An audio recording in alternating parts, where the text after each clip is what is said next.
አንዳንድ ጊዜ ሰይጣን ምን ሊለን ይችላል? አይ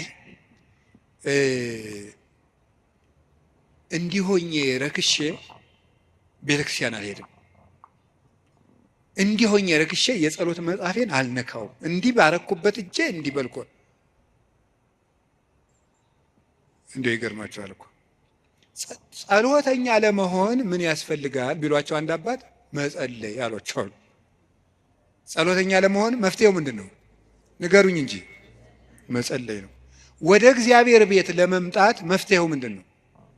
ወደ እግዚአብሔር ቤት መምጣት በሉ እንጂ ንገሩኝ እንጂ ወደ እግዚአብሔር ቤት ለመምጣት መፍትሄው ምንድን ነው? ጥሩ ሰው ለመሆን መፍትሄው ምንድን ነው? ከነ ክፋታችን መምጣት። ምክንያቱሳ የዮሐንስ ወንጌል ምዕራፍ 7 ላይ ጌታ ምን ብሎ ነግሮናል? እኔ ውሃ ነኝ። እስኪ ውሃ በሉ።